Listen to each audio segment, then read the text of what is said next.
આપણે લસણની પેસ્ટ લીધી છે. એમાં સ્વાદ પ્રમાણે મીઠું એડ કરીશું. અડધી ચમચી આખું જીરું નાખીશું. અડધી ચમચી હળદર નાખીશું. ચમચી આપણે ધાણા જીરું નાખીશું.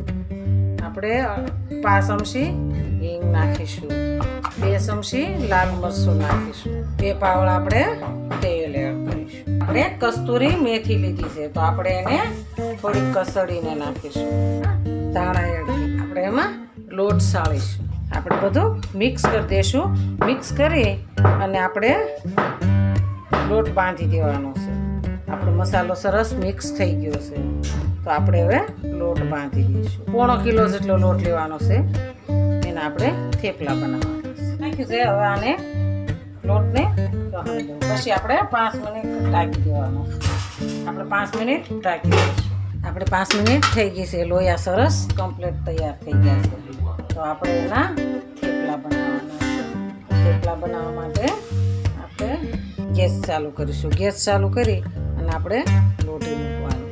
આપણે થેપલાને વણી લઈએ. આપણો થેપલો સરસ તૈયાર છે. એકદમ પતલા અને મસ્ત વણવાના છે.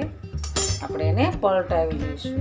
આપણે ઉપર તેલ લગાવીશું. આપણો થેપલો સરસ તૈયાર છે તો આપણે એને ઉતારી લઈશું. હાલો આપણા થેપલા સરસ તૈયાર છે. તો હાલો થેપલા ખાવા. આ મારો વિડીયો ગમે તો લાઈક શેર અને સબસ્ક્રાઈબ કરી દેજો. રાધે રાધે.